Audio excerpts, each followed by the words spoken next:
Hello there, welcome to this guide on setups and how you can get the most out of them to get your driver preparation as high as possible to have a high starting confidence for both quali and the race.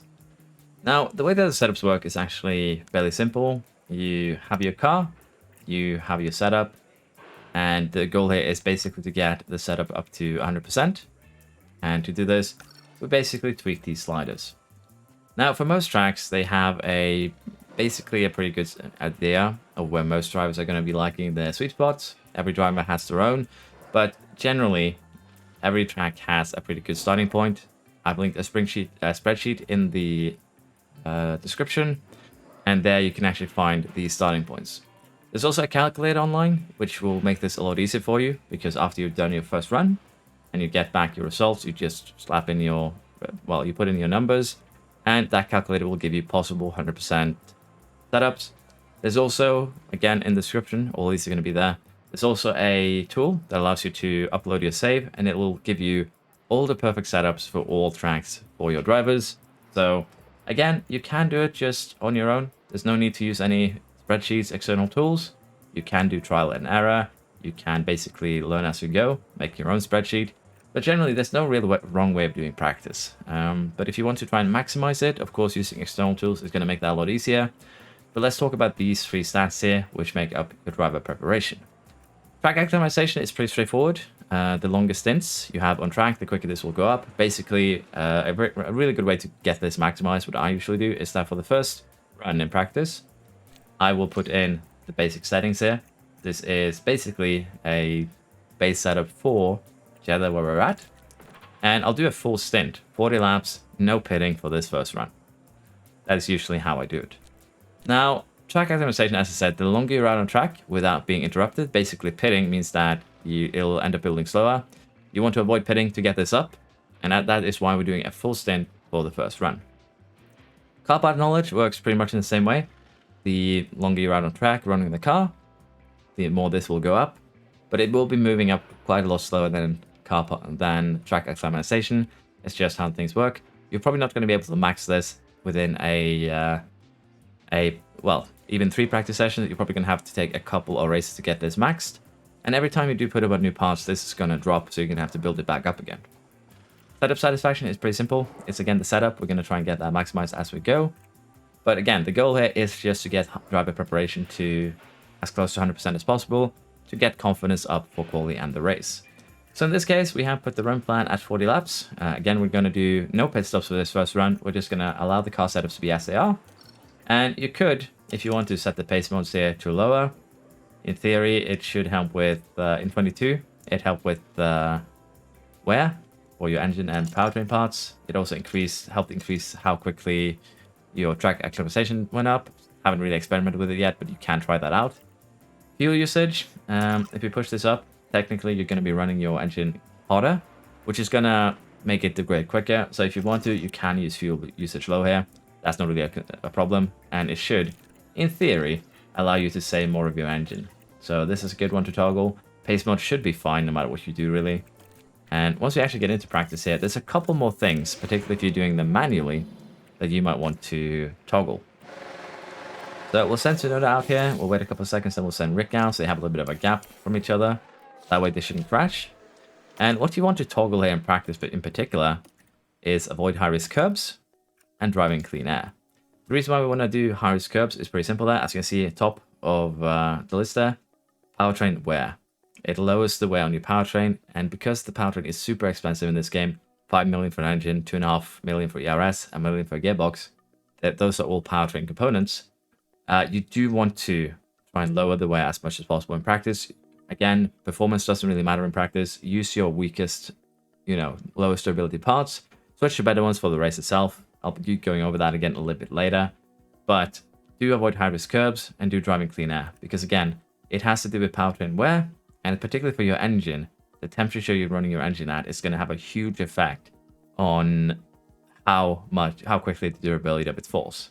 And you can actually check your engine temperature if you want to. As you see, this is the powertrain temperature, which is basically the temperature for all of these. And as you see, we have currently we're running it in optimal window, which gives us no negative effects. And even when we're pushing, we are hitting about 120 degrees. I think we need to hit about 130 here, 135 maybe, before we start seeing some overheating. But generally, as long as you can keep it in this optimal window, you'll be fine. And yeah, that's about it. So what we're going to do now is just allow them to, as I said, do a full run here with this setting. They should be able to. Fireware shouldn't be a concern for this either. And as you can see, here we have our car parts knowledge going up, and here we have the acclimatization. After a certain point, about 15, 20 laps on track, they start to go, well, I guess basically 10, 15 laps on track. They start to go drastically up there. And that is kind of why we want to do just one full lap here when we manually do it, to get track optimization to the maximum as quickly as possible. But yeah, we'll be doing a bit of a jump cut here to the end of practice, and we'll see where we actually ended up. Here we are at the end of first practice. As you can see here, our driver preparation basically hit about 60%, which is fairly good. Now, keep in mind that this caps out at 100. So seeing that you have 3 practices to do it, you don't really necessarily need to do what we've done here, which is, again, do just a full one like this. But it does give you more freedom of, honestly, just straight up simming the other 2 practices if you want to. So you can do the first practice like this, just do it manually, get that driver preparation up high. Because if you sim all practices, usually they aren't able to get track acclimatization to a maximum of 100. They're going to be struggling with that. Setups here weren't too good, as you can see. But again, these are base setups. As we tweak them, they'll be better. And that is basically what we're going to be doing this second run. Now, most of, I think, Ricardo's dissatisfaction with this actually comes from us messing up the traction. But if we move things a little bit around here, I think we're going to have a bit of a better time. So we're going to try this one. It's not very much change, honestly. So that won't work if we go this way. That'll work either. So we're going to keep it in this window. We're going to move this one a little bit over here. And we're going to try this setup for Rick. And if you want to, as I said, if you want to at this point, you can start simming. Just keep in mind that when you sim, the AI will kind of choose more of a random setup for your car. So it's a little bit risky in that regard. But honestly, it's perfectly fine to do. It's not necessarily a bad thing at all. We are still going to be trying to find sweet spots here. So for the second run, particularly if you do it manually, I'd advise to go softs, because we will be changing setups middle of practice here for this one. And as such, we want to, again, just tune down the pace mode, make our life a little bit easier that way. And honestly, 15 laps is usually enough, but some of the shorter tracks, it can be just too little to get the final 5 out of 5 for your setup feedback. So I like to put 20 laps of fuel in here just to be safe. And we're going to do the exact same thing we did in practice 1. We're going to send the cars out. A little bit of a gap between them so they don't run inside of each other. And we're immediately going to be toggling these 2. And we are going to be toggling these 2. So there we go. Now we're basically just going to let them run for a good about 15-20 minutes until they finish the setup feedback. Here we are. As you can see, we've hit a optimal setup satisfaction for Rick. We're still going to call him in though and have a look at it, see if there's something we might want to tweak a little bit. For Sonoda, he too has finished his. He's only good, so we got the sliders somewhat wrong there. But again, once you get the setup done, we want to call them in. And as you can see, we only have time for basically 1 tweak if we want to get a full run here too of the next setup. So as you can see, we went the wrong way there on the rear wing. Basically wanted more straight speed. And we also did a little bit of an accident here on the cornering. Didn't really work out. We want to go the other direction, which is understandable. Did go wrong here on the oversteer as well. This should honestly be a much better setting here, probably. This might actually be more towards the optimal side. And we are going to be running mediums here for the second run. And we're going to put 22 laps in, which should be enough for him to just run to the end, which is what we're going to do. And for Rick here, we actually hit a good 100% on satisfaction. We don't really need to change anything there. We're just going to put the medium tires on. We're just going to give him a little bit extra fuel. And we'll be sending him out basically immediately. Now, keep in mind that once you hit 100% track optimization, if you have 100% setup, in my opinion, it's not really worth it to keep on going, even if you're lacking, say, a little bit of car part knowledge. Car part knowledge is also shared between your teammates, so that's why it's identical for both. It's probably not worth it to send your car out anymore after that point, because, again, your powertrain components are valuable in this year's game, and it is something that you need to try and kind of manage. Using them in practice when you don't need to is definitely not something that I would recommend at all. So do keep that in mind. But for now, though, we are going to, for Rick here, just run him until he reaches maximum, basically, practice here. And then we will basically just pit him for the rest of the session. Alright, as you can see here, we have hit 100% across the board for Rick. He will get no more benefits from practice. We're going to go ahead and call him in. For Sonoda, he is getting there as well. Setup feedback just now was optimal, so we are looking very good from that perspective as well. And he too is getting very close to, you know, the maximum here. Basically, over these last 2 practice sessions, we've basically gotten everything that we needed done. So Sonoda there hits 100%. We'll be calling him in as well. Now, as you can see, driver preparation is maxed. And it'll be the same for Sonoda once we have a look at his setup, I think. After this practice session, we might need to tweak it slightly. Have him run a little bit in the next one. But generally, this should be more than enough for us to just sit out the last session. And to do that, we're actually going to have to do it manually and just press 16x and allow it to run to its end. So it's a bit of a waste of time for you, but at the same time, it's basically make sure that you can guarantee that you hit 100% driver prep, 100% driver satisfaction. Now, for Sonoda here, if we wanted to get it set up to 100%, we are going to have to send him out here for a slight run. We are a little bit off there on the braking stability of things, so it's either 1 tab that way or 1 tab that way. And honestly, 99 is more than enough for me, so I wouldn't be too worried about it. So we're just going to leave it as is. But yeah, what we're basically going to be doing for practice 3 is that we're not going to touch anything. If we want to, you know, decide which tires we're going to send back, we are going to have to do basically just 1 lap on them. So what we could do here is send Sonoda out on these, but generally they will be taking your soft tires as a rule of thumb. So we'll be testing that out too now, just to show you, if you don't use any tires for practice, what tires do they remove? Because you always lose 2 sets of tires after practice sessions. Now, with Ricky, he actually hit optimal and everything, and we can actually tweak this before quali. Again, I think it is slightly to the right. If not, it's not too bad. The only thing you can tweak after quali is your front wing angle, so 99 again is more than enough. You don't need to strive for that last percentage point. But yeah, what we are going to do here, as I said, for practice 3, because we have reached everything that we needed to, we're going to just sit it out so that save our powertrain components here. Doing manual practice will usually take more out of them than if you simmed it, because simming will generally be running far less laps than you would. So for now, we're just going to sit here and we'll allow this practice to run its course. There we go. We put on a YouTube video, chill a little bit while waiting for practice to finish, but again, it's kind of sad that you just can't say... We could probably send our cars out and retire them, but we'd have to do it manually, which is kind of the bad thing. You can't just skip it. But again, you can, within just a couple of practice, set up your car pretty good. And again, trial and error is probably going to make that a little bit more difficult for you. But it allows us to start with very high confidence with both our drivers for the race weekend, which will be good. So yeah, that's how I'd manually do practices. Now, some of you are probably asking, how would I do, you know, sprint weekends? I'll be having a video out on that, basically how to handle the entirety of the sprint weekend except the race sometime soon as well. But before that, I would like to show you just the difference between doing it manually and doing it with, well, the simming. So we're going to go back to that practice 1, and we're going to do everything with simming instead. We're still going to use the preset, but we'll be simming the practices and see if we can get close to the same result.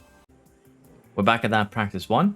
We got everything set up with the car setup here, and we are going to be simming through. Keep in mind, compared to doing it manually, you will have less control over which tires you take on the race weekend, which can be important depending on your driver stats, the strategy you want to employ. So that is one of the negatives. On the positive side, it does go a lot quicker, but as I said earlier, track optimization, car pass knowledge, you have less control over these. So again, we just set up our car for the basic one, same one we used for the manual one, sim through practice 1.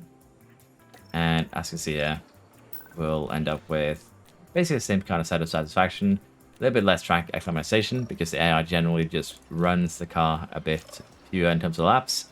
And since I actually have forgotten what setup we have for Yuki, we're going to be kind of just tilting things a little bit here. I do believe that we want it to be on left side, but again, it is kind of harder to set up with like this because the AI will tweak it themselves. So they'll be moving away from that, you know, potentially great starting setup. They did hit 2 optimals for Dan and Rick here, which is good. So what we're going to do here actually is just go to the pull right, the pull left, to force the AI to try and switch up the setup a little bit for practice 2. And once again, we're just going to do, that's all you need to do, then sim it again. I would do this between practices because generally it does seem like I get better setups by doing this, but again, it's kind of hard to get there. And for this, let's see here, we probably want to try and go we're still great though, so I think that should be okay. Maybe something like this, like that. We're gonna have to tweak it a little bit, maybe a little bit lower there. Again, it's mostly just about getting things to make sense here. And right now we are a little bit off somewhere, so we might need to rebalance that before the qualifying. Also Noda, can't really move that anymore to the left, so we're gonna have to do like so. And this is basically kind of the problem here, trying to figure it out, but this looks to be a pretty good setup for him.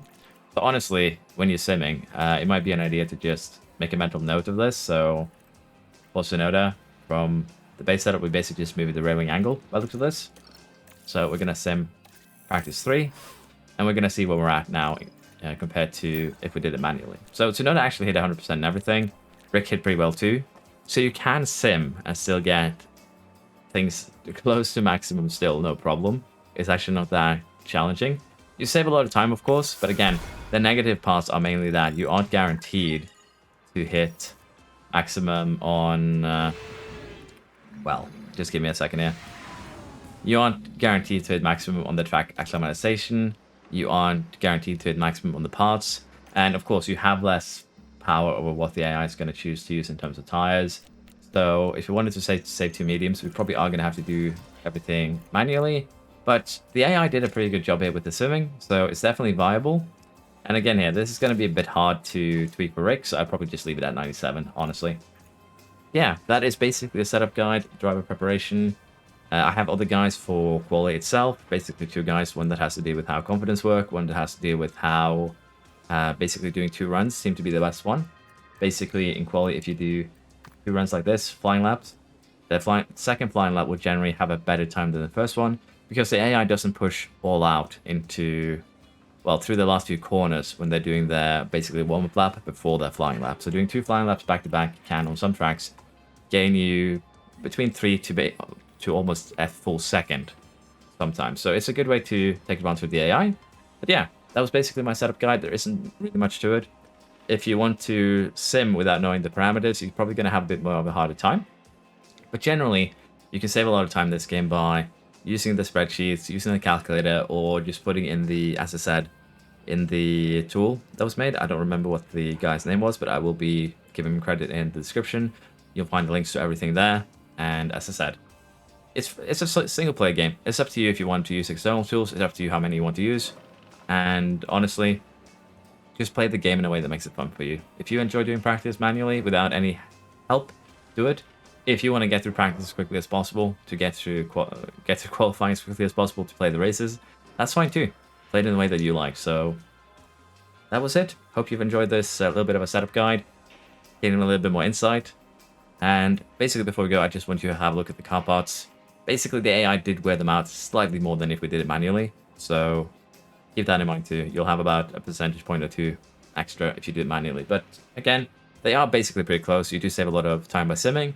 But you are going to have cases where you're going to have about 90% setup, car setup, so you're going to have times where you're missing a little bit of track optimization. But generally, it shouldn't be a problem because, again, confidence is pretty easy to race, so I wouldn't be too worried. Thank you for watching. Hope this guide has helped you, and I hope to see you around next time. Bye-bye.